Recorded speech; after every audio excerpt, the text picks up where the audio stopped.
निर्माण का real hero और समरकूल कूलर जो हर दिल करे कबूल। समरकूल।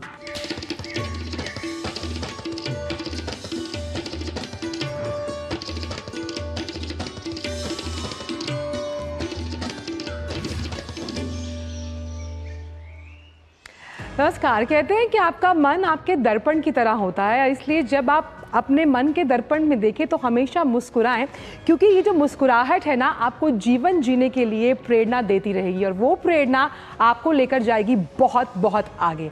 सुप्रभात, आप देख रहे हैं हमारी खास पेशकश नया सवेरा। मैं हूं आंचल गुलाटी गुंबर और अगले 1 घंटे के इस पावर पैक शो में हम बात करेंगे लोकसभा चुनावों की, जो कि 2024 की चुनौती के लिहाज से विपक्षी दल और सत्तारूढ़ पार्टियों के लिए होने वाला बेहद अहम। आज भी कई अहम चुनावी प्रचार होने वाले हैं स्टार प्रचारकों द्वारा। हिमाचल प्रदेश और बात करेंगे पंजाब की, किस तरह रहने वाला है मौसम का मिजाज, ये जानेंगे। बात होगी ग्लैमर वर्ल्ड, स्पोर्ट्स ट्रैक और साथ ही साथ अखबारों की सुर्खियों की भी। और इस 1 घंटे में रहेंगे मेरे साथ में ऐसे होगी गौरव। गौरव, सुप्रभात। शुक्रिया आंचल, गुड मॉर्निंग आप सभी को। और इसी के साथ नया सवेरा के इस अंक में आज बहुत कुछ खास होने वाला है। अगले 1 घंटे में हम आपको तमाम बड़ी खबरों से अपडेट करेंगे और साथ ही बताएंगे कि अब की बार जो आम चुनाव चल रहा है उसमें क्या कुछ नया निकलकर सामने आ रहा है। स्थितियां जो हैं वो किस ओर इशारा कर रही हैं, क्योंकि आज प्रधानमंत्री नरेंद्र मोदी की रैली है और ऐसे में रैली जो है वो हिमाचल प्रदेश और पंजाब में होने वाली है। अब हिमाचल प्रदेश और पंजाब कितना महत्वपूर्ण है आपकी बार के चुनाव में, इसको इस बात से समझिए कि हिमाचल प्रदेश में 4 की 4 सीटों पर 2019 में बीजेपी काबिज हुई थी और अब की बार और हिमाचल प्रदेश में यह स्थिति थी। और पंजाब की अगर बात करें तो पंजाब में अब की बार बीजेपी अकेले 13 सीटों पर ताल ठोकती हुई नजर आ रही है। साथ ही वहां का चुनावी गणित क्या कहता है और किस ओर इशारा कर रहा है और स्थिति जो है वो क्या कहती है और कितना दिलचस्प ये होने वाला है, क्योंकि जो रणनीतियां हैं वो भी अब की बार काफी कारगर होती हुई नजर आएंगी। तो ऐसे में अगले 1 घंटे में तमाम बड़ी अपडेट के साथ हम आपको रूबरू कराएंगे इन तमाम चुनावी सरगर्मियों से, और साथ ही साथ जो गर्मी का प्रकोप है वो क्या कहता है और उसमें आप अपने को और अपने परिवार को किस तरह से सुरक्षित और संरक्षित रख सकते हैं, इस पर भी खास फोकस होगा। तो अगले 1 घंटे तक आप बने रहिए हमारे साथ और चलिए शुरुआत करते हैं नया सवेरा के इस खास अंक की हेडलाइंस के साथ।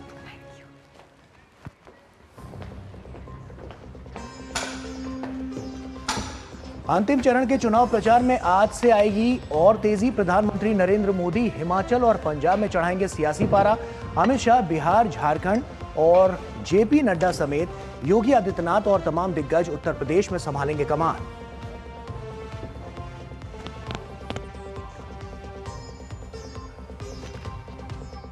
प्रचार युद्ध में विपक्षी दलों ने भी कसी कमर। सचिन पायलट और मायावती आज पंजाब में करेंगे अपने अपनी पार्टी के लिए प्रचार। अखिलेश और तेजस्वी समेत बाकी दलों के नेता भी नई रणनीति के साथ उतरेंगे चुनावी मैदान में।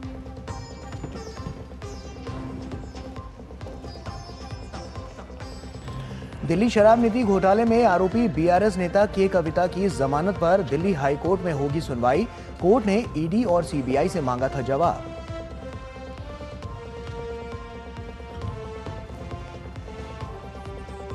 राजस्थान में भीषण गर्मी से हाहाकार, कई लोगों की मौत। बाड़मेर में सबसे अधिक 48.8 तापमान दर्ज। गुजरात, मध्य प्रदेश, यूपी, हरियाणा और पंजाब के कई शहरों में भी पारा 45 से 46 डिग्री के पार। अगले कुछ दिन भी भयंकर लू चलने की चेतावनी।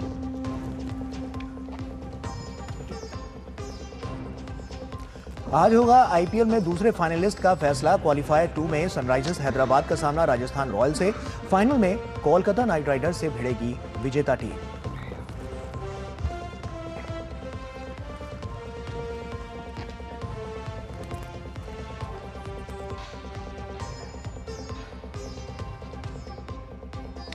तो सबसे पहले देखते हैं खबरें 24 की चुनौती से जुड़ी हुई।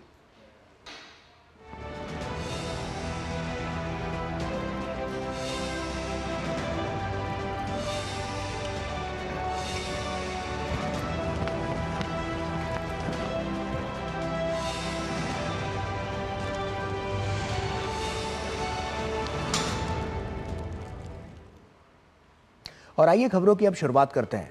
लोकसभा चुनाव में बस अब अंतिम चरण का मतदान बाकी है और इस दौर के लिए सभी दल अपने प्रचार अभियान को नई धार दे रहे हैं। बात करें सत्तारूढ़ दल बीजेपी और उसके सबसे बड़े स्टार प्रचारक नरेंद्र मोदी की, तो प्रधानमंत्री मोदी आज हिमाचल और पंजाब में होंगे। पहली रैली शिमला में सुबह 11 बजे होगी। शिमला संसदीय क्षेत्र से सुरेश कश्यप के लिए प्रधानमंत्री वोट की अपील करेंगे।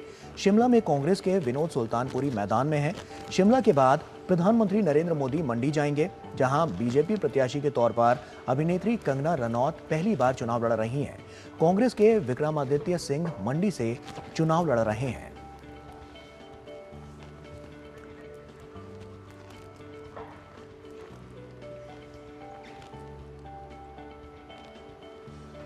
तो हिमाचल प्रदेश में 2 जनसभाएं करने के बाद प्रधानमंत्री पंजाब में चुनावी प्रचार करेंगे। यहां पहली बार जो पहली जनसभा है वो गुरदासपुर में होनी है। गुरदासपुर से भाजपा उम्मीदवार दिनेश सिंह बब्बू के समर्थन में प्रधानमंत्री मतदाताओं से वोट की अपील करेंगे और इसके बाद जालंधर में बीजेपी उम्मीदवार सुशील कुमार रिंकू के समर्थन में जनसभा को संबोधित। वहीं दूसरी तरफ पंजाब में कांग्रेस पार्टी और आम आदमी पार्टी ने भी प्रचार अभियान को तेज किया। यहां अभी 3 दिन पहले ही पंजाब में आम आदमी पार्टी को उस समय बड़ा झटका लगा जब जालंधर कैंट के पूर्व विधायक जगबीर सिंह बराड़ बीजेपी में शामिल हुए। कांग्रेस पार्टी के अंदर भी यहां काफी गुटबाजी है और वो भी तमाम मुश्किलों से गुजर रही है।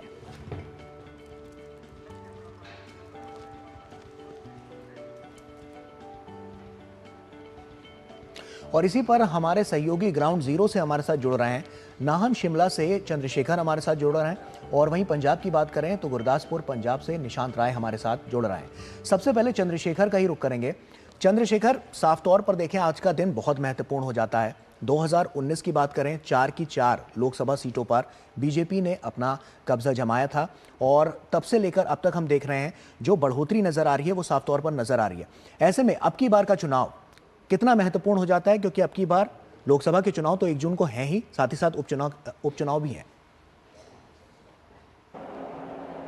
जी बिल्कुल, और इसको कहते हैं ना कंप्लीट तरीके से, पूरी तरीके से चुनाव का एक माहौल है। उपचुनाव भी हैं और साथ ही साथ ये यहाँ पर लोकसभा चुनाव भी चल रहे हैं और जो 4 सीटें हैं, चारों सीटों पर बहुत ही अहम मुकाबले, यहाँ पर बहुत इंटरेस्टिंग मुकाबला देखने को मिल रहा है। बहुत कम देखने को मिलता है कि चारों सीटें हैं और चारों बहुत महत्वपूर्ण सीटें हैं। हमीरपुर से खुद कैबिनेट मंत्री जो हैं अनुराग ठाकुर वो चुनाव मैदान में हैं। आनंद शर्मा पहली बार चुनाव लड़ रहे हैं कांगड़ा से, तो वो भी एक दिलचस्प मुकाबला वहाँ पर देखने को मिल रहा है। जहाँ मैं खड़ा हूँ ये शिमला की जो लोकसभा सीट है, यहाँ से इंटरेस्टिंग इसलिए भी हो जाता है क्योंकि जो केडी जो सुल्तानपुरी थे वो यहाँ से 6 बार कांग्रेस की टिकट पे संसद पहुँचे थे और ये कांग्रेस का एक गढ़ भी रही है। लेकिन इसके बाद जो सेंध लगी है इसमें और 2009 से अभी तक ये जो 10 साल का सफ़र रहा है, इसमें बीजेपी ने इसको अपने एक तरीके से गढ़ बनाया और इसके बाद अब जो जिस प्रकार से सुरेश कश्यप यहाँ पर चुनाव मैदान में है, उसमें केडी सुल्तानपुरी हैं उनके बेटे को यहाँ पर चुनाव मैदान में उतारा गया है कांग्रेस की तरफ से। तो ये एक इंटरेस्टिंग चुनाव यहाँ पर देखने को मिल रहा है। काफ़ी कड़ा मुकाबला भी यहाँ पर है और किस तरफ जीत जाती है वो देखना होगा। और मंडी का चुनाव आप जानते हैं, जैसा आपने बताया कि कंगना रनौत वहाँ पर चुनाव लड़ रही हैं और विक्रमादित्य यहाँ पर चुनाव लड़ रहे हैं, तो ये भी एक इंटरेस्टिंग चुनाव है। तो चारों सीटों पर गौरव आप देखें तो कहना बड़ा मुश्किल पड़ जाता है कि किस तरफ जनता का रुख होगा, लेकिन ये चुनाव बहुत इंटरेस्टिंग होते चले जा रहे हैं और चुनाव का माहौल जिस प्रकार से चल रहा है उसमें प्रधानमंत्री की आज जो रैलियाँ होनी है 2, वो भी काफ़ी अहम किरदार जो है वो निभाने वाली है यहाँ पर। चलिए अब सीधा रुख करते हैं गुरदासपुर के पंजाब का, जहां से निशांत राय जुड़े। निशांत, पंजाब को व्हीट बास्केट ऑफ इंडिया कहा जाता है और ऐसे में इस बार पंजाब का समीकरण बहुत दिलचस्प है क्योंकि पहली बार अगर बीजेपी की बात की जाए तो वो भी बिना गठबंधन के उतरी है। बात की जाए कांग्रेस की तो उसका भी सूरत हाल वही है और ख़ास तौर पे आयाराम गयाराम कल्ट जो है इन तमाम पार्टियों के लिए सरदर्द बना हुआ है। किस तरह का समीकरण देख रहे हैं आप इन तमाम 13 सीटों पर? देखिए, पंजाब की बात की जाए तो पिछली बार जो नतीजे थे, इस बार नतीजे बिल्कुल बदल सकते हैं क्योंकि पिछली बार कांग्रेस की यहाँ पर सरकार हुआ करती थी और आम आदमी पार्टी यहाँ पर संघर्ष कर रही थी और बीजेपी भी अकाली दल के साथ थी। तो सारे समीकरण इस बार पूरी तरीके से बदले हुए हैं। बीजेपी ने जहाँ पिछली बार 2 सीटें जीती थी, कांग्रेस की बात की जाए उसने बड़ी जीत हासिल की थी, आम आदमी पार्टी ने भी यहाँ जीत हासिल की थी। इस बार आम आदमी पार्टी की पंजाब में सरकार है, कांग्रेस जो है वो विपक्ष में है, अकाली दल अलग लड़ रही है, बीजेपी अलग लड़ रही है। बीजेपी की अगर बात करें तो पिछली बार गुरदासपुर जहां पर मैं हूं ये सीट जीती थी, होशियारपुर सीट जीती थी और इसके अलावा बीजेपी पंजाब में संघर्ष करते हुए नजर आई थी। और सबसे बड़ी बात है कि कांग्रेस के जो सबसे बड़े दिग्गज थे कैप्टन अमरिंदर सिंह, वो बीजेपी में इस समय शामिल हो चुके हैं और जाहिर सी बात है कि इसका असर भी इन चुनाव में देखने को मिलेगा। और जब प्रधानमंत्री नरेंद्र मोदी गुरदासपुर और जालंधर आज जनसभा करेंगे, उसका असर भी देखने को मिलेगा। सुशील कुमार रिंकू की बात की जाए तो जालंधर से चुनाव लड़ रहे हैं, बीजेपी के टिकट से चुनाव लड़ रहे हैं, आम आदमी पार्टी से वो सांसद हुआ करते थे।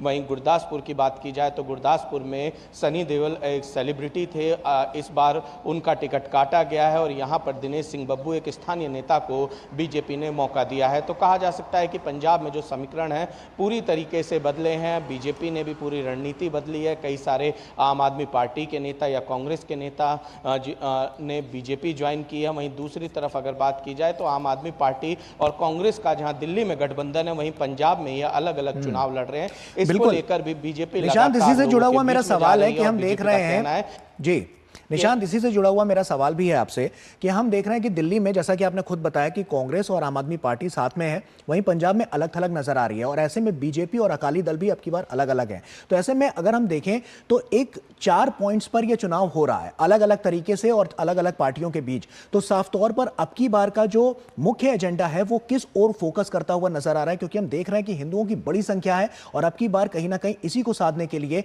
ये तमाम रणनीतियां कारगर साबित हो सकती हैं। तो अभी अब की बार का जो चुनावी गणित है वो ग्राउंड जीरो पर क्या कहता है?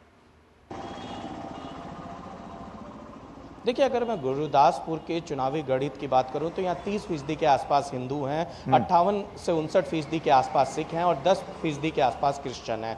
और गुरदासपुर चूंकि बीजेपी की पिछली 2 बार से सीट रही है, 2014 में यहाँ से विनोद खन्ना जीते थे, 2019 में यहाँ से सनी देओल जीते थे और इस बार बीजेपी ने दिनेश सिंह बब्बू को मौका दिया है। तो कहा जा सकता है कि बीजेपी की अपनी रणनीति रही है। स्थानीय कार्यकर्ताओं को इस चुनाव में काफ़ी जगह तरजीह दी है और कहीं ना कहीं कार्यकर्ताओं में इससे उत्साह भी आता है। सेलिब्रिटीज को बीजेपी ने साइडलाइन किया है। इसके अलावा अगर बात की जाए अन्य सीटों पे कुछ ऐसी स्थिति नजर आ रही है, तो कहा जा सकता है कि जब प्रधानमंत्री नरेंद्र मोदी खासकर गुरदासपुर आएंगे तो यहां पर करतारपुर कॉरिडोर का जिक्र होगा। सिख समुदाय को भी साधने का प्रयास किया जाएगा और हिंदू समुदाय पुराने चुनाव की अगर बात की जाए तो कहीं ना कहीं बीजेपी के साथ खड़ा नजर आया है। और इसके अलावा अगर बात की जाए पंजाब के उन तमाम मुद्दों को प्रधानमंत्री आज छुएंगे जो सेंटर की ओर से लगातार जिस पर आवाज उठाई गई है और पंजाब के हित में काम किए गए हैं, जिसमें सबसे बड़ा मुद्दा करतारपुर कॉरिडोर है।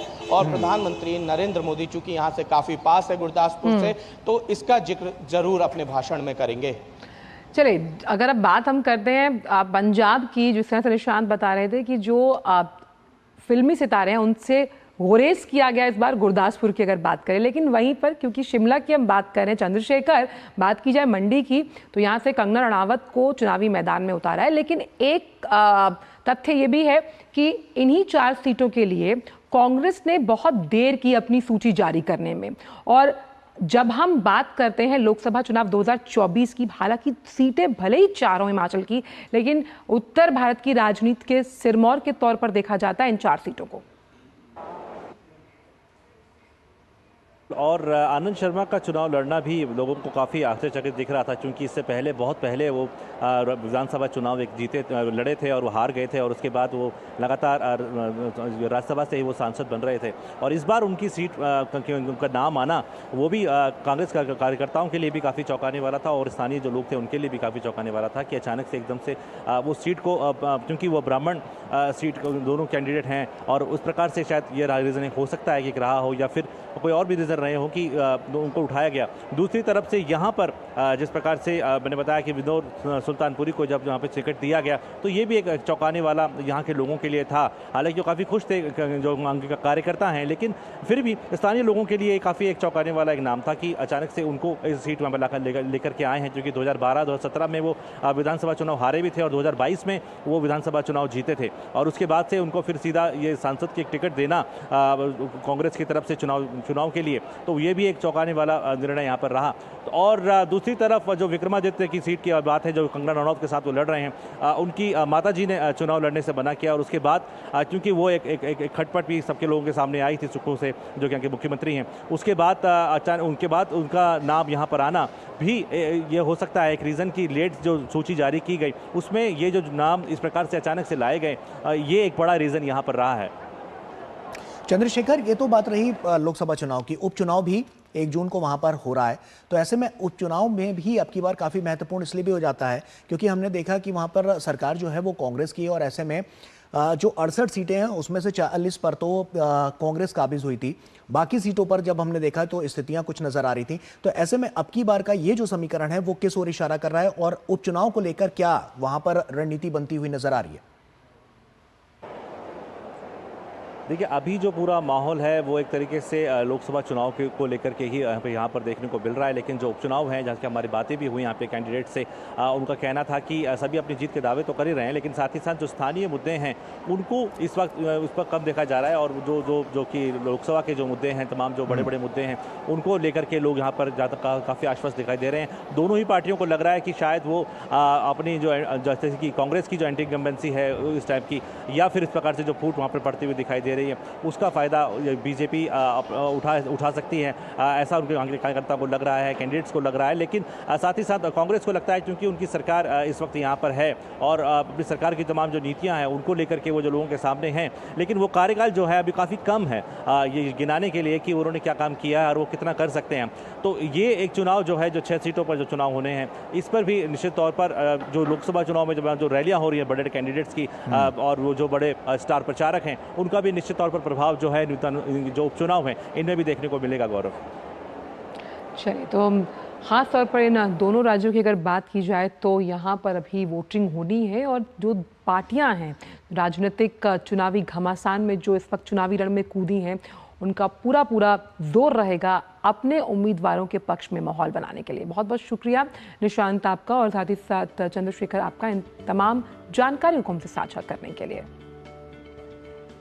और फिलहाल यहाँ पर एक छोटे से ब्रेक का वक्त हो गया है। ब्रेक के उस पार खबरें और भी हैं, आप बने रहिए डीडी न्यूज के साथ। बात जब पीढ़ियों के लिए बनने वाले घर की हो तो जिम्मेदारी बड़ी हो जाती है। गैलेंट समझता है ये जिम्मेदारी। अब डबल एम रिब्स के साथ गैलेंट एडवांस टीएमटी रीबार, निर्माण का रियल हीरो। मैं क्या जी, सब जानते हैं, जहां दिखे मारियो, अपना समझ के खा लियो। मैं कैप्टन होता ना, ओपन कराता। अब हर कोई ओपन करेगा तो मैच कौन क्लोज करेगा? तो भाई साहब, अब कोई किसी की लाइफ में आग नहीं लगा पाएगा। समर कूल, जो हर दिल करे कबूल। पता है इन्वेस्टर्स के लिए एक इन्वेस्टर प्रोटेक्शन फंड होता है, IPF। लेकिन अगर तुम्हारा ट्रेड एक्सचेंज पर एग्जीक्यूट नहीं हुआ या फिर कोई गारंटीड रिटर्न्स वाली स्कीम है तो ये IPF आपकी मदद नहीं कर सकता है। और अगर आपका ब्रोकर ही डिफॉल्टर बन जाए तो फिर IPF आपको कॉम्पेंसेशन दिला सकता है। कहां से सीखा? NSE की साइट पर। समझकर इन्वेस्ट कर, स्वाद से सबको दीवाना कर दे, दीवाना कर दे। पता का चाय, गजब का स्वाद। ब्रेक के बाद सभी का स्वागत है आपके खास शो नया सवेरा में। और आइए खबरों में आगे बढ़ते हैं। चुनाव प्रचार के इस युद्ध में विपक्षी दलों ने भी पूरी ताकत लगा दी है। आखिरी चरण में जनता को अपने पक्ष में करने के लिए विपक्षी दलों के नेता कोई कोर कसर नहीं छोड़ रहे हैं। पंजाब में बीएसपी सुप्रीमो मायावती आज एक जनसभा करेंगी और जनता से बसपा के पक्ष में मतदान की अपील करेंगी। वहीं कांग्रेस नेता सचिन पायलट पंजाब के आनंदपुर साहिब सीट पर चुनाव प्रचार करेंगे। ये सीट साल 2019 में कांग्रेस ने ही जीती थी। पंजाब की सभी 13 सीटों पर 7वें चरण में 1 जून को मतदान होना है। वहीं यूपी के पूर्वांचल में अखिलेश यादव पूरी ताकत से डटे हैं। आज भी अखिलेश और डिंपल यादव चुनाव प्रचार की कमान संभालेंगे। वहीं बिहार में तेजस्वी यादव आरजेडी के लिए चुनाव प्रचार करेंगे और मतदाताओं से अपने गठबंधन के पक्ष में मतदान की अपील करेंगे।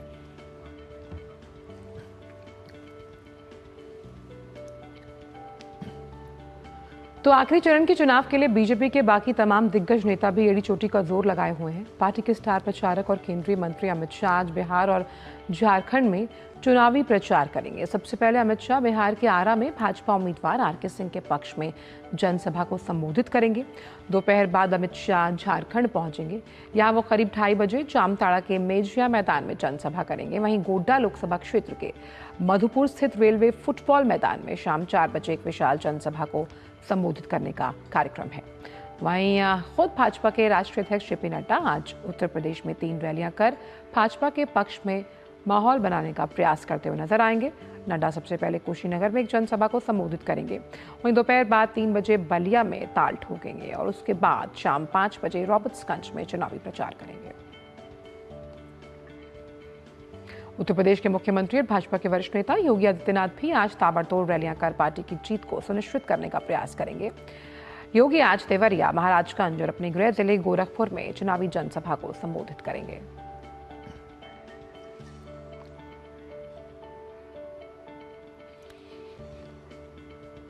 और ब्लू क्राफ्ट डिजिटल के सीईओ अखिलेश मिश्रा ने चुनाव आयोग पर सवाल उठाने वालों को आईना दिखाया है।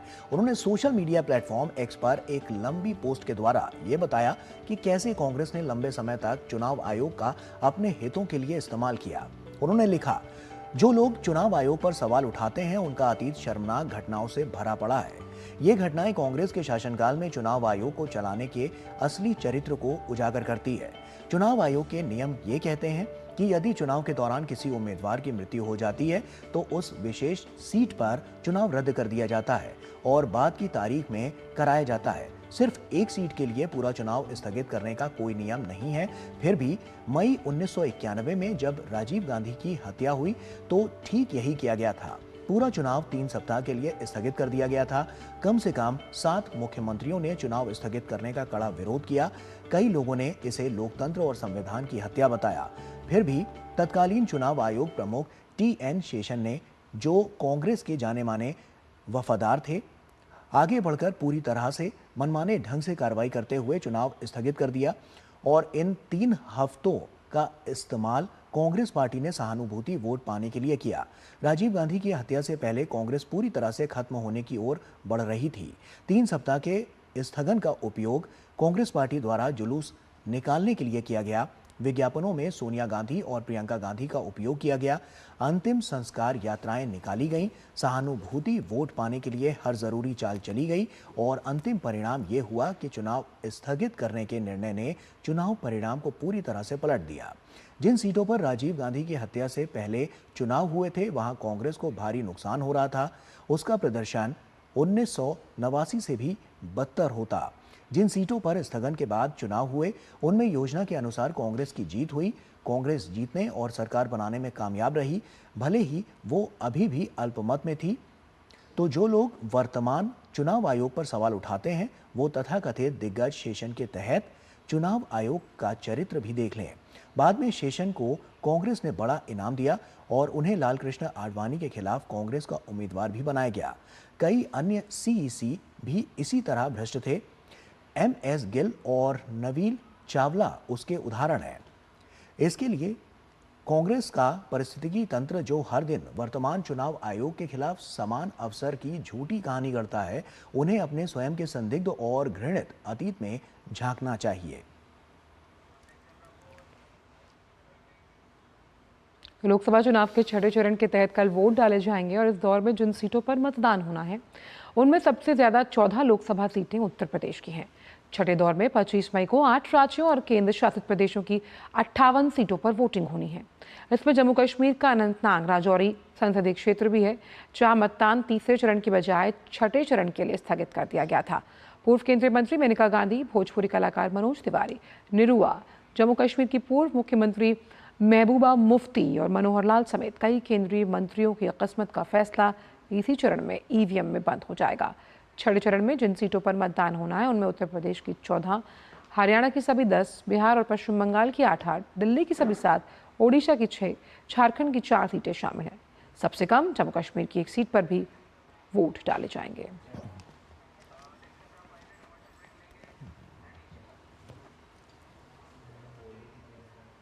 और वक्त यहाँ पर एक छोटे से ब्रेक का है, जल्द हाजिर होते हैं। बात जब पीढ़ियों के लिए बनने वाले घर की हो तो जिम्मेदारी बड़ी हो जाती है। गैलेंट समझता है ये जिम्मेदारी। अब MM रिब्स के साथ गैलेंट एडवांस TMT रीबार, निर्माण का रियल हीरो। मैं क्या जी सब जानते हैं, जहां दिखे मारियो, अपना समझ के खा लियो।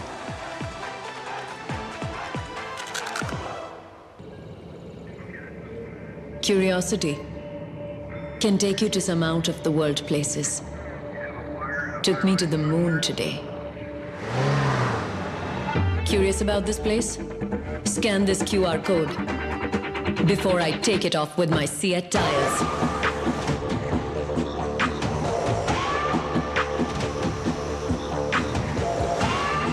Seat, crafted for the curious. तेरी होने वाली मदर इन लॉ कुछ ज्यादा ही ट्रेडिशनल है। ट्रेडिशनल लोग ज्यादा इमोशनल होते हैं। तो भाई साहब अब कोई किसी की लाइफ में आग नहीं लगा पाएगा। समर कूल जो हर दिल करे कबूल। ब्रेक के बाद सभी का स्वागत हमारे खास शो नया सवेरा में। और आगे बढ़ते हैं। प्रधानमंत्री नरेंद्र मोदी ने एक निजी चैनल को दिए साक्षात्कार में विपक्षी दलों पर जमकर निशाना साधा। पाकिस्तान से जुड़े सवाल पर भी प्रधानमंत्री मोदी ने खुलकर बात की। प्रधानमंत्री ने परमाणु बम और 2015 में किए अपने पाकिस्तान दौरे का भी जिक्र किया। ऐसा है वो ताकत को मैं खुद लाहौर जाकर के चेक करके आया।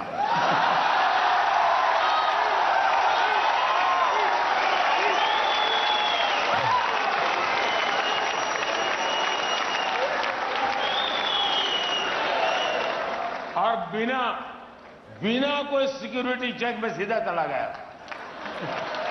और वहां पर एक रिपोर्टर रिपोर्ट कर रहा था, अल्लाह तौबा, हाय अल्लाह तौबा, ये बिना वीजा कैसे आ गए। ये चर्चा थी टीवी पे, ये बिना वीजा कैसे आ गए। अरे वो तो मेरा ही देश था यार किसी जमाने में। और वहीं प्रधानमंत्री मोदी ने राम मंदिर के मामले पर विपक्षी दलों पर वोट बैंक की राजनीति करने का आरोप लगाया। प्रधानमंत्री मोदी ने कांग्रेस को मन से, वचन से और कर्म से राम विरोधी बताया।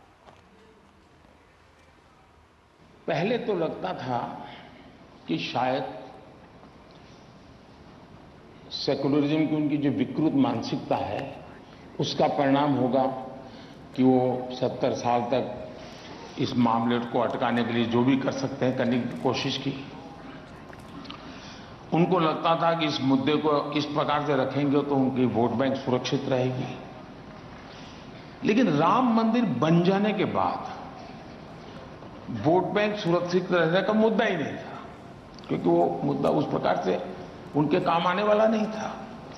उसके बाद जब विरोध किया तो मुझे लगता है कि 70 साल तक उन्होंने जो किया वो सिर्फ वोट बैंक के लिए किया, इतना ही नहीं है।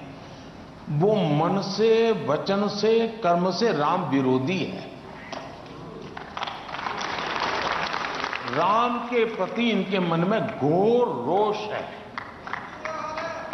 और इसका परिणाम है कि अभी भी, अब देखिए कोई बच्चा रास्ते में जय श्री राम बोले तो मैं शायद बोलूंगा जय श्री राम। कोई मुझे कोई ग्रीट करे नमस्ते तो मैं कहूंगा नमस्ते। कोई मुझे कहे हेलो तो मैं कहूंगा हेलो। कोई कहेगा जय श्री राम तो मैं कहूंगा जय श्री राम। आपने देखा होगा जब वो जाते हैं कोई जय श्री राम बोलता है तो उनके चेहरे की सारी रेखाएं बदल जाती हैं, मुंह पे ताला लग जाता है, पता नहीं वो क्या क्या करने लग जाते हैं। अब अरे आप बोल दो यार जय श्री राम, क्या जाता है आपका।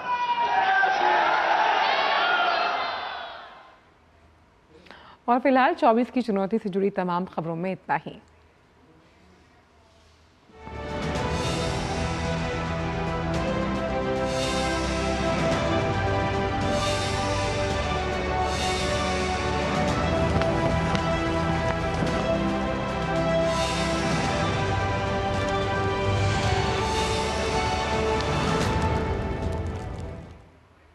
और वक्त यहाँ हो चला एक छोटे से ब्रेक का। जल्द हाजिर होते हैं।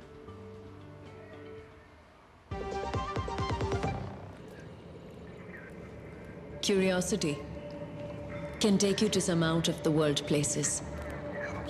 Took me to the moon today. Curious about this place? Scan this QR code before I take it off with my Seat tires.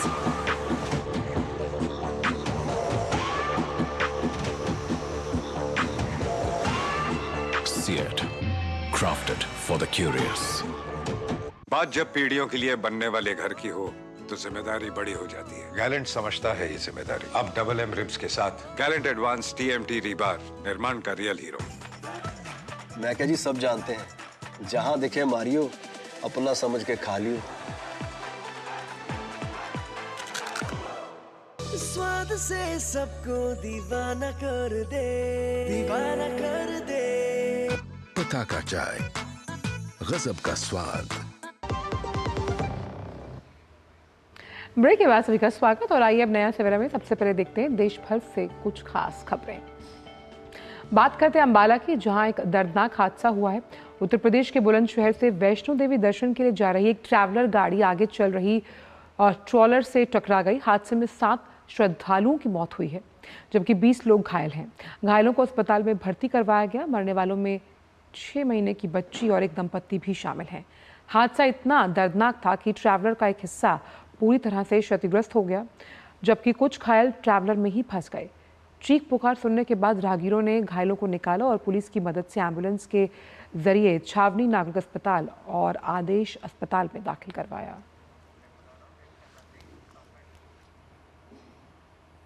और बात राजस्थान की करें तो राजस्थान में गर्मी और हीट वेव जानलेवा हो गई है। देश के सर्वाधिक गर्मी वाले 10 शहरों में 5 राजस्थान के हैं। तापमान ने 24 घंटे में गर्मी का 7 साल का रिकॉर्ड तोड़ दिया है। बाड़मेर में पारा कल 48.8 डिग्री पर पहुंच गया। इससे पहले सर्वाधिक तापमान 2016 में 49.5 डिग्री पहुंच गया था। बाड़मेर के अलावा फलौदी भी 48.6 डिग्री सेल्सियस पर पहुंच गया। वहीं फतेहपुर, जालौर, चुरू, जोधपुर, जैसलमेर और कोटा में भी पारा 47 डिग्री से ज्यादा रिकॉर्ड किया गया है। बीते एक सप्ताह से पड़ रही भीषण गर्मी और लू ने आमजन का हाल बेहाल कर दिया। प्रचंड गर्मी से राजस्थान में कई लोगों की मौत हो गई। मौसम विभाग ने 3 दिन भीषण गर्मी का रेड अलर्ट जारी किया। अगले 3 दिन पश्चिमी राजस्थान के कई शहरों में तापमान 49 से 50 डिग्री तक पहुंचने के आसार हैं। राज्य के सरकारी अस्पतालों के सभी डॉक्टरों और पैरामेडिकल स्टाफ की छुट्टियां रद्द कर दी गई हैं। राजस्थान में अधिकतम तापमान 48 डिग्री सेल्सियस पहुंच गया है। सबसे ज़्यादा अधिकतम तापमान बाड़मेर में 48 डिग्री सेल्सियस रिकॉर्ड हुआ है। इसके अलावा 5 ऐसे स्टेशन भी हैं जहां पे अधिकतम तापमान 47 डिग्री सेल्सियस से ऊपर है। यानी कि जो हीट वेव का दौर अब तक चल रहा था, इसकी इंटेंसिटी में अभी और बढ़ोतरी हुई है। फिलहाल सीवियर हीट वेव की परिस्थिति बनी हुई है। इसके अलावा रात्रि न्यूनतम तापमान भी सामान्य से 3 से 5 डिग्री ऊपर है। यानी कि हीट वेव के साथ साथ में वार्म नाइट कंडीशंस बनी हुई है। वहीं बात करते हैं मध्य प्रदेश की, जहां इन दिनों भीषण गर्मी की वो मार झेल रहा है। भोपाल से लेकर ग्वालियर तक कई शहरों में लू की वजह से लोगों का बुरा हाल है। सबसे बुरी हालत एमपी के गुना में। यहां तापमान 46.6 डिग्री सेल्सियस को पार कर गया।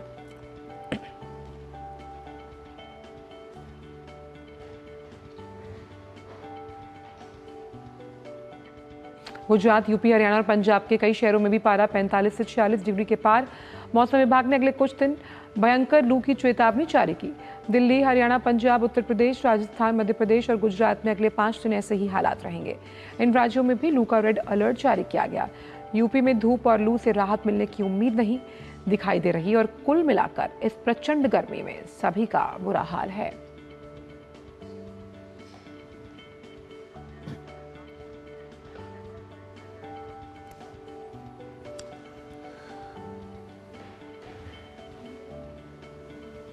तो देखा आपने कि किस तरह से गर्मी से जो हाहाकार मचा हुआ है, और ऐसे में तमाम जो स्थितियां हैं उसी पर बातचीत करने के लिए हमारे साथ संध्या शर्मा, हमारी सहयोगी, हमारे साथ जुड़ रही हैं। संध्या का रुख करते हैं। संध्या, गुड मॉर्निंग।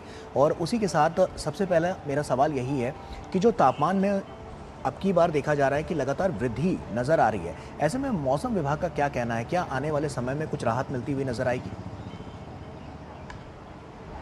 जी गुड मॉर्निंग गौरव और आंचल। आपको बता दें कि जिस तरह से चुनावी पारा लगातार चढ़ रहा है, उसी तरह से सूरज भी तमतमा रहा है, और जिसकी वजह से दिल्ली वासियों को, और दिल्ली ही नहीं, दिल्ली, एनसीआर, हरियाणा, पंजाब, चंडीगढ़ या राजस्थान या मध्य प्रदेश का रुख कर लें तो ये पूरा उत्तर पूर्वी इलाका जो है, उत्तर भारत जो है, वो इस समय में लू की चपेट में है। हालांकि मौसम विभाग के जिस तरह से आप बात कर रहे हैं, तो आपको बता दें कि पूर्वी और दक्षिण पूर्वी से जो हवाएं आ रही है, उसकी वजह से मौसम विभाग ने बताया है कि जो पिछले दिनों रेड अलर्ट जारी किया गया था अगले 26 से 27 तारीख तक का, लेकिन उसको अब 25 से 27 तक ऑरेंज अलर्ट में तब्दील कर दिया गया है।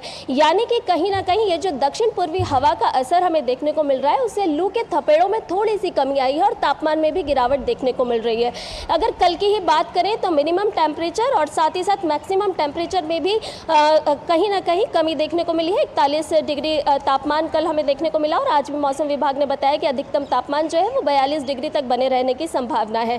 तो इस तरह से लू के थपेड़ों से हल्की राहत ज़रूर लोगों को महसूस हो रही है, लेकिन उमस की वजह से लोग अभी भी परेशान हैं, लोगों को हलाकान महसूस हो रहा है। हालांकि जिन लोगों को दफ्तर जाना है वो ज़रूर रुख कर रहे हैं, लेकिन थोड़ी जो हवा महसूस की गई है उससे तापमान में कहीं ना कहीं गिरावट महसूस की जा रही है। बिल्कुल, दफ्तर जाने वालों को दफ्तर जाना ही होगा जैसे कि हम आए हैं, लेकिन किस तरह की एडवाइजरी, अगर हम बात करें उन तमाम राज्यों को लेकर, बात एमपी की करें, राजस्थान की करें, जहाँ पर सबसे ज़्यादा इस वक्त लू की वजह से लोग परेशान हैं, राज्य प्रशासन द्वारा जारी की गई है, क्योंकि ऐसा भी कई जगहों पर ये कहा गया कि आर्टिफिशियल रेन के ज़रिए थोड़ी राहत लोगों को दी जा सकती है। राज्यों की आप बात कर रही हैं, वहाँ पर स्वास्थ्य विभाग की तरफ से भी और मौसम विभाग की तरफ से भी एडवाइजरी जारी की गई है और ये कहा गया है कि लगातार आप तरल पेय पदार्थों का इस्तेमाल करें, साथ ही साथ आप ठंडे पेय पदार्थों का इस्तेमाल करें और अपने घरों में जब तक आपको बहुत ज़रूरी या बहुत आवश्यक काम ना हो, और ख़ास तौर पर जो लोग अस्थमा के मरीज हैं या फिर छोटे बच्चे हैं जो कि लू की चपेट में बहुत जल्दी आ सकते हैं, उन लोगों को हिदायत दी गई है कि वो घरों से बाहर ना निकले जब तक बहुत ही आवश्यक ना हो। और इसी वजह से कई राज्यों में स्कूलों की छुट्टी भी घोषित कर दी गई है ताकि स्वास्थ्य पर नकारात्मक प्रभाव ना पड़ सके।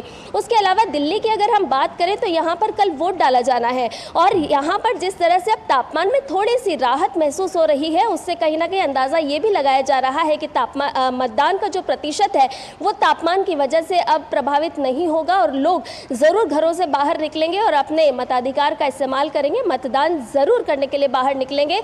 मौसम की भी शायद मतदाताओं को यही पुकार है और इसी वजह से अब कहीं ना कहीं थोड़ी सी राहत मिलती हुई दिखाई दे रही है। संध्या, ऐसे में प्रशासन की तरफ से क्या तैयारियां नजर आ रही हैं? क्योंकि साफ तौर पर हमने देखा है कि गर्मी का जो प्रकोप है वो तो बढ़ता नजर आ रहा है, लेकिन ऐसे में जो प्रशासन है वो कितना मुस्तैदी के साथ यहाँ पर काम करता हुआ नजर आ रहा है? क्योंकि हमने देखा है हर साल, बीते साल की भी बात कर लें तो वहाँ पर भी हमने देखा था प्रशासन ने कई तरह के प्रबंध किए थे। अब की बार आम लोगों के लिए जो सड़कों पर हैं, जो गरीब हैं और जो बाहर इस वक्त निकल रहे हैं, उनके लिए प्रशासन द्वारा किस तरह के इंतजाम किए गए हैं? देखिए, किस तरह से लोग बाहर निकलते हैं उसको देखते हुए जगह जगह पर प्याऊ की व्यवस्था ज़रूर की गई है। कुछ जगहों पर शेड्स की व्यवस्था भी की गई है ताकि लोग जो है वो अगर बाहर निकले हैं तो खासी गर्मी जो है और जो पसीना है, उमस है, लू है, इससे जो लोग परेशान हो रहे हैं वो इन शेड की मदद से कुछ राहत महसूस कर सके। साथ ही साथ पीने का पानी हो या फिर पानी का छिड़काव हो, ये ज़रूर प्रशासन की तरफ से किया जा रहा है।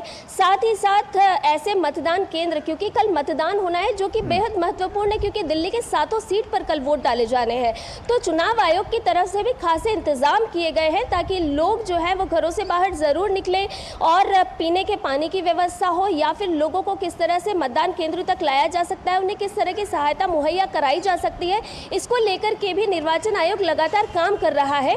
और निर्वाचन आयोग ने ये कहा है कि लोग घरों से बाहर जरूर निकलें, हमारी तरफ से जो भी मुकम्मल व्यवस्था है वो की गई है। साथ ही प्रशासन ने भी जगह जगह प्याऊ लगाए हैं ताकि लोग जो है वो इस भीषण गर्मी की चपेट से थोड़ी राहत महसूस कर सके। और स्वास्थ्य विभाग की अगर हम बात करें तो उन्होंने कहा है कि आप जो ये मौसमी फल है उसका सहारा लीजिए। अगर थोड़ी सी भी आपको गले में खराश होती है या फिर आपके स्वास्थ्य में किसी तरह की कोई दिक्कत आपको महसूस होती है, क्योंकि इस समय में डिहाइड्रेशन की समस्या तेजी से बढ़ती है और इसके लिए अस्पतालों में बेड की व्यवस्था भी की गई है ताकि इस तरह के जो मरीज अगर अस्पतालों में पहुंचते हैं तो उन्हें किस तरह का उपचार मुहैया कराया जा सकता है। साथ ही ये भी कहा गया है कि आप ग्लूकोज का पानी लेते रहिए या ऐसे तमाम इंतजाम करते रहिए ताकि आप इन जो लू के थपेड़े, देखिए मौसम में परिवर्तन तो नहीं आएगा और हम सभी जानते हैं कि दिल्ली की जो गर्मी होती है वो बेहद ही उमस भरी होती है और ये ज़रूर लोगों के स्वास्थ्य को तेज़ी से प्रभावित करती है। इसी तरह से अन्य राज्यों में भी यही स्थिति है। राजस्थान में जैसा कि हमने कल देखा कि बाड़मेर में कल 48 डिग्री टेम्परेचर था और आपको बता दें कि 50 डिग्री अधिकतम तापमान जब होता है तो ये जानलेवा होता है, ना केवल इंसानों के लिए बल्कि मवेशियों के लिए भी ये समस्या का कारण बन जाता है। तो ऐसे में तमाम जो जिम्मेदार अधिकारी या जिम्मेदार विभाग हैं वो लोगों को यही हिदायत दे रहे हैं, एडवाइजरी जारी कर रहे हैं कि आप अपने आप का बचाव करिए, क्योंकि हम तो अपनी तरफ से करेंगे ही, मौसम का जो प्रभाव है वो तो पड़ेगा ही, लेकिन उससे आप कैसे बच सकते हैं तो तमाम जो बिल्कुल अपने आप को हाइड्रेट रखना बहुत ज़रूरी है। बिल्कुल अपने आप को हाइड्रेट रखना बहुत ज़रूरी है ताकि इस भीषण भीषण गर्मी से हम खुद को तैयार करके इससे पार पा पाए। बहुत बहुत शुक्रिया संध्या इन बेहद अहम जानकारियों को हमसे साझा करने के लिए। और आइए आगे बढ़ते हैं। भीषण गर्मी की तपन के बाद असम के डिब्रूगढ़ जिले के कई हिस्सों में आज सुबह हल्की बारिश हुई। बरसात होने से लोगों को गर्मी से थोड़ी राहत मिली है। बारिश के बाद मौसम थोड़ा सुहावना हुआ है। तापमान में गिरावट दर्ज की गई है।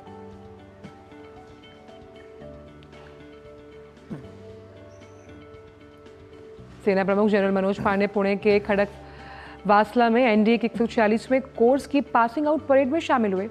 सेना प्रमुख ने समीक्षा अधिकारी के तौर पर इस परेड की गरिमा बढ़ाई। इस दौरान जनरल मनोज पांडे ने परेड की सलामी ली। इस कार्यक्रम में तमाम गणमान्यों समेत कैडेट्स के परिजन भी शामिल हुए।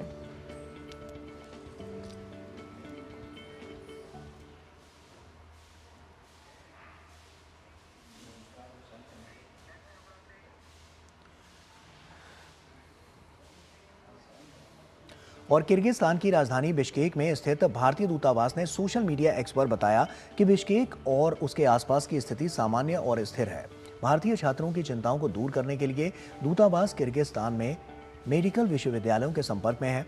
छात्र किसी भी प्रकार की सहायता के लिए 0557-10041 और 0550-05538 पर दूतावास से संपर्क कर सकते हैं।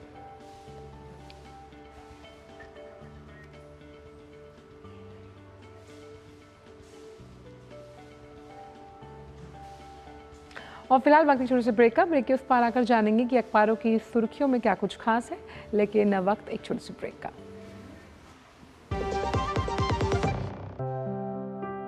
यकीन है खुद पर है नाज। सुनती हूँ अपने मन की आवाज। कभी शर्मीली तो कभी हूँ जाबाज।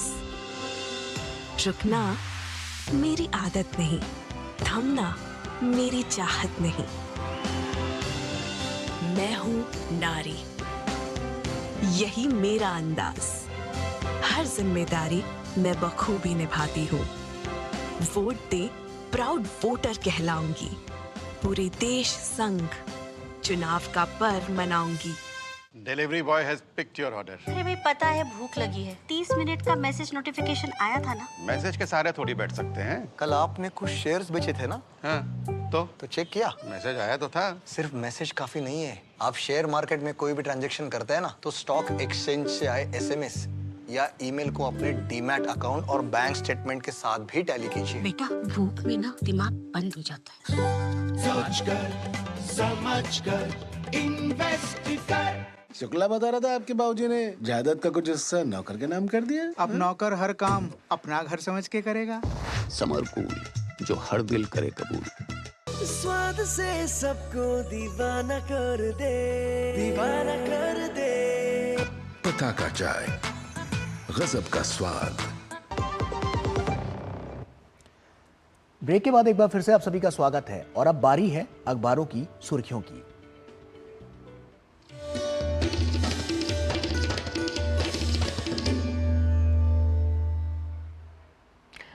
और हमारे साथ हमारे स्टूडियो में मौजूद है हमारी सहयोगी लता। क्या कुछ समेट कर लाई हैं आप हमारे दर्शकों के लिए अखबार की सुर्खियों के जगत से? सुप्रभात गौरव आंचल। आज की सुर्खियों की बात करें तो सबसे पहले क्योंकि कल मतदान के लिए सारी तैयारियां पूरी हो गई हैं और इसी के तहत एक और खबर आई है जिसके तहत दिल्ली मेट्रो ने विशेष प्रबंध किया है और मेट्रो के लिए जो मतदान केंद्रों पर कर्मचारी होंगे उनके लिए सुविधा, मतदान केंद्रों पर पहुंचने के लिए सुविधा प्रदान करते हुए दिल्ली मेट्रो ने 4 बजे सुबह से ही मेट्रो रेल सेवा संचालित करने का निर्णय लिया है और 10 से अधिक मतदान केंद्रों को फूलों से सजाया जाएगा जिससे अधिक मतदाता वोट करने के लिए बाहर निकल सकें। खबर में आगे बढ़ते हैं और बात करते हैं एमबीबीएस स्टूडेंट्स की। तो कर्नाटक सरकार ने कर्नाटक जो मेडिकल काउंसिल में स्थायी रजिस्ट्रेशन के लिए मेडिकल स्टूडेंट्स को कहा है कि 1 साल के लिए उनको रूरल एरियाज में सेवा देना बहुत ज़रूरी है। इसके अगेंस्ट सुप्रीम कोर्ट में एमबीबीएस स्टूडेंट्स ने याचिका दायर की थी और सुप्रीम कोर्ट का भी कहना है कि स्टूडेंट्स आखिर 1 साल के लिए रूरल एरियाज में सेवा क्यों नहीं देना चाहते, इस पर अपना जवाब यहाँ दायर करें। खबरों में आगे बढ़ते हैं और आगे बात कर लेते हैं राजधानी की। राजधानी के विश्वविद्यालय के दर्जनों महाविद्यालयों में को बम से उड़ाने की धमकी मिली है, जिसको देखते हुए यहाँ पुलिस ने तलाशी अभियान चलाया और जिसमें किसी भी तरह का संदिग्ध वस्तु या किसी भी चीज़ की कोई सूचना अभी तक नहीं मिली है। ये अधिकारियों की तरफ से जारी किया गया है एक बयान। आगे बात करते हैं, भारत को गौरवान्वित करने वाले अंतरिक्ष यात्री सुनीता विलियम्स से संबंधित है, जो कि अगले महीने अंतरिक्ष की तीसरी बार यात्रा करने वाली है। और इस यात्रा को करने वाली ये जो सुनीता विलियम्स है, ये इस मंथ ही यात्रा करने वाली थी, किंतु तकनीकी खराबी के कारण ये यात्रा अगले महीने के लिए डिसाइड कर ली गई है, निर्णय कर दिया गया है। आगे बात करते हैं, भारत और ईरान पर जो अपना चाबहार बंदरगाह है उससे संबंधित है। और इस चाबहार बंदरगाह को भारत के लिए जो तालिबान है उसने भी समर्थन दिया है और कहा है कि आयात और निर्यात के लिए जो हम कराची पोर्ट पर निर्भर होते हैं, अभी भारत जो चाबहार बंदरगाह बन जाएगा इस पर हम निर्भर करेंगे। तो इस तरह से तालिबान का समर्थन भारत के लिए देखने को मिल रहा है। और चलते चलते अंत में चारधाम यात्रा से संबंधित बात कर लेते हैं, जिसको लेकर श्रद्धालुओं की संख्या बहुत अधिक बढ़ रही है। और श्रद्धालुओं की जो यात्रा के समय जो मार्ग पर प्रबंधन को मैनेज करने के लिए एनडीआरएफ और आईटीबीपी के भी सैनिकों को लगाया जाए, ऐसा कहना है केंद्रीय गृह सचिव का। और उन्होंने इसके लिए यात्रा को सुचारू रूप से चलाने के लिए एक उच्च स्तरीय कमेटी गठन का भी निर्देश दिया है राज्य प्रशासन को। तो ये थी आज समाचार पत्रों में प्रकाशित विशेष सुर्खियां। बहुत बहुत शुक्रिया लता, इन तमाम अखबारों की सुर्खियों को हम तक साझा करने के लिए। और ख़ास तौर पर जो आखिरी खबर लता ने दिखाई गौरव, वो कहीं ना कहीं दर्शाती है कि खास तौर पर चारधाम यात्रा में जो लोग लगातार इंस्टाग्राम या तमाम जो सोशल मीडिया प्लेटफॉर्म्स हैं उनके लिए वहाँ पर रील्स बनाने के लिए जा रहे हैं, उनके खिलाफ भी कड़ा एक्शन लिया जा रहा है। चलिए अखबारों की सुर्खियों के बाद अब आगे बढ़ते हैं और देखते हैं दुनिया भर की कुछ खास खबरें।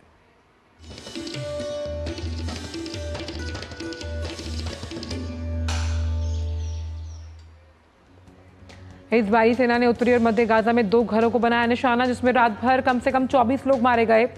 इजराइल रक्षा बलों ने एक बयान में कहा कि आतंकवादियों को निशाना बनाने के लिए इसकी गतिविधियां पूरे गाजा पट्टी में रहेंगी जारी। रूस के राष्ट्रपति व्लादिमीर पुतिन ने अमेरिका द्वारा रूसी संपत्तियों की संभावित जब्ती के जवाब में अमेरिकी संपत्तियों को जब्त करने के एक डिग्री पर हस्ताक्षर किए। अब रूसी सेंट्रल बैंक और रूसी संस्थाओं को अमेरिका द्वारा संपत्तियों की गैर कानूनी जब्ती के मामले में अदालत में कानूनी निवारण लेने का अधिकार होगा। रूसी राष्ट्रपति पुतिन बेलारूस की 2 दिवसीय दौरे पर। पुतिन ने कल अपने बेलारूसी समकक्ष अलेक्जेंडर लुकाशेंको से मुलाकात कर तमाम मुद्दों पर की बात। केनिया के राष्ट्रपति विलियम रूटो और फर्स्ट लेडी राचेल रूटो अमेरिका के आधिकारिक दौरे पर हैं। इस दौरान दोनों नेताओं ने प्रौद्योगिकी और सुरक्षा पर साझेदारी को लेकर एक नए युग की शुरुआत करने का संकल्प लिया। अमेरिका के राष्ट्रपति जो बाइडेन ने साफ कर दिया कि संयुक्त राज्य अमेरिका अंतर्राष्ट्रीय आपराधिक न्यायालय के श्वेत अधिकार को मान्यता नहीं देता। साथ ही उन्होंने कहा कि इजराइल और हमास के बीच कोई समानता नहीं।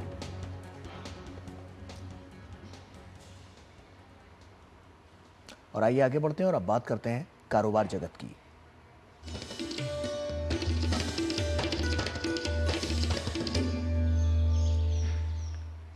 टाटा ग्रुप की एयरलाइन एयर इंडिया ने अपने पायलट्स की सैलरी में 15,000 रुपये तक की बढ़ोतरी की। साथ ही 1.8 लाख रुपए तक का सालाना परफॉर्मेंस बोनस का भी किया ऐलान।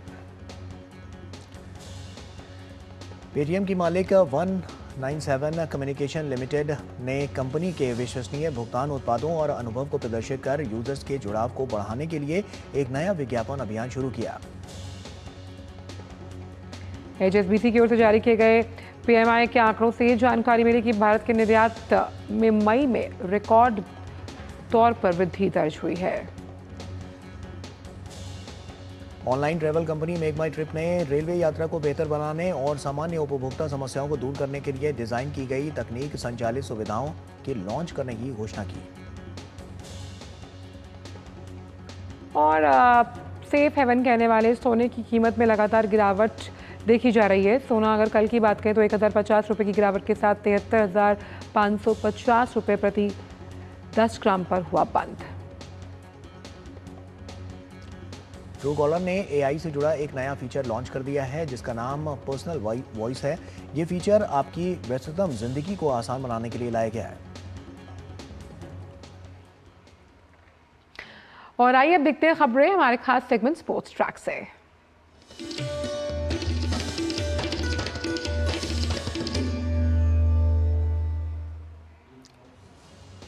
इंडियन प्रीमियर लीग के दूसरे फाइनलिस्ट का फैसला आज होगा। आज होने वाले क्वालिफायर 2 में सनराइजर्स हैदराबाद का सामना राजस्थान रॉयल्स से होगा।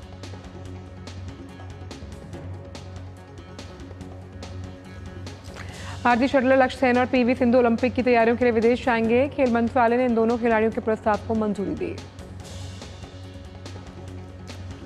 पेरिस ओलंपिक और पेरिस पैरालंपिक खेलों के लिए पोडियम का अनावरण किया गया। एफएल टावर के सामने ओलंपिक पोडियम के अनावरण के मौके पर कई खिलाड़ी नजर आए। नोवाक जोकोविच 2024 में अपने पहले खिताब से बस 2 जीत दूर। जोकोविच ने जिनीवा ओपन के सेमीफाइनल में बनाई है जगह।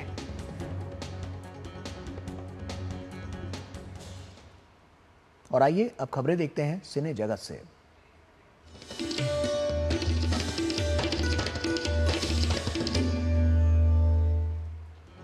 लव इन वियतनाम का फर्स्ट लुक 77वें कान फिल्म फेस्टिवल में जारी किया गया। भारत वियतनाम के सहयोग से बनी फिल्म का निर्देशन राहत शाह आजमी ने किया। बाफ्टा नॉमिनेटेड एक्टर आदर्श गौरव ने खुलासा किया है कि उन्हें म्यूजिक के लिए प्रेरणा इंडी रॉक आर्टिस्ट से मिली।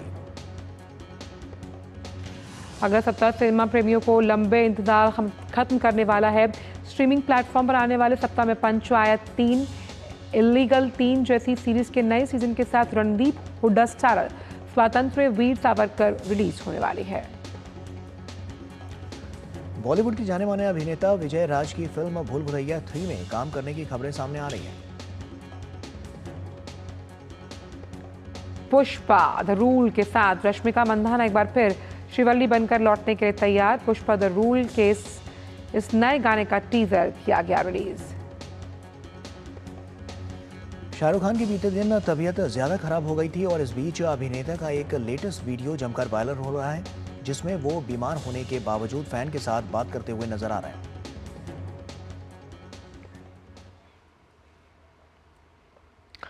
और बात करते हैं फ्रांस में चल रहे 77वें कान फिल्म महोत्सव के बारे में, जहां वो भारत के लिए बेमिसाल नजर आ रहा है। भारतीय short film sunflower were the first ones 2 ने ला सिनेफ का पहला पुरस्कार जीतकर भारत का नाम रोशन किया।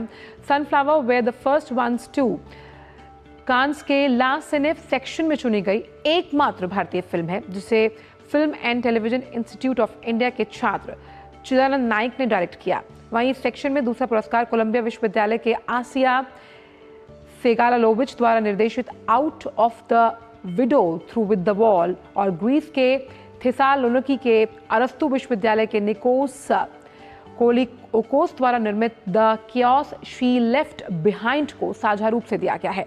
तीसरा पुरस्कार एक भारतीय द्वारा निर्देशित एनिमेशन फिल्म बनी हुड को मिला। यूके के राष्ट्रीय फिल्म और टेलीविजन स्कूल की पूर्व छात्र मानसी महेश्वरी ने फिल्म का निर्देशन किया है। प्रथम पुरस्कार विजेता को 15,000 यूरो, दूसरे विजेता को 11,250 यूरो और तीसरे पुरस्कार विजेता को 7,500 यूरो की पुरस्कार राशि प्रदान की गई। ला सिनेफ में दुनिया भर के 555 फिल्म स्कूलों से आई 2,263 फिल्में चुनी गई। 18 छात्र जो फिल्में थी उनको शामिल किया गया है।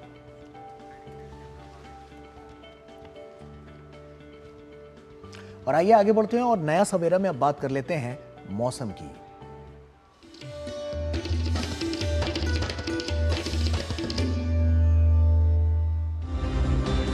मौसम के मिजाज की बात करें तो खास तौर पर उत्तर भारत में भीषण गर्मी की चपेट की वजह से मध्य प्रदेश और उत्तर प्रदेश की अगर बात की जाए, साथ ही साथ हरियाणा में भयंकर लू की हवाएं देखी जा रही हैं। वहीं अगर हम बात करते हैं केरल कर्नाटका की, तो यहाँ पर मानसून जल्द दस्तक देगा। खासतौर पर केरल और आंध्र प्रदेश में छोटी मोटी फुहारें संभावित है आने वाले हफ्तों में। वहीं अगर हम बात करें असम की, तो असम में बारिश की वजह से माहौल थोड़ा सा बेहतर होता हुआ नजर आ रहा है। वहीं बात करें गिलगितस्तान, बाल्टिस्तान और मुजफ्फराबाद की, तो यहाँ पर मौसम सुहावना है।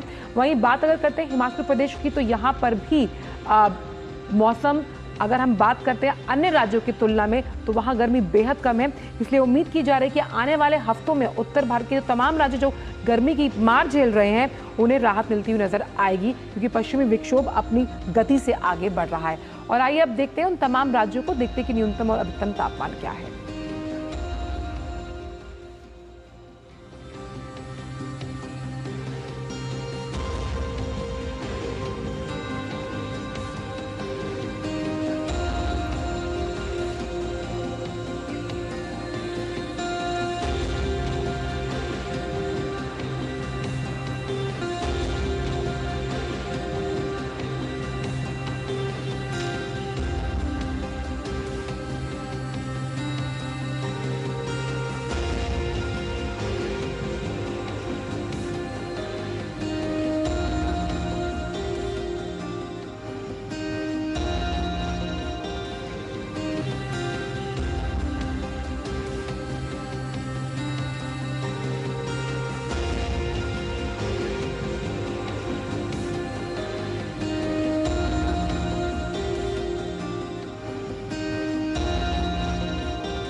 और इसी के साथ नया सवेरा के इस खास अंक में अभी के लिए फिलहाल इतना ही, लेकिन जाने से पहले आज बिल्कुल आपको लिए चलते हैं केरल एजिमाला स्थित भारतीय नौसेना अकेडमी में हुए आउटडोर प्रशिक्षण प्रदर्शनी के मनमोहक दृश्यों के साथ कैडेट्स ने इसमें बढ़ चढ़कर हिस्सा लिया। कई साहसिक प्रदर्शन किए। आप इन दृश्यों का लुत्फ उठाइए। आपसे मुलाकात होगी सोमवार को। तब तक के लिए मुस्कुराते रहिए, सशक्त रहिए। हमें दीजिए इजाजत। नमस्कार। नमस्कार।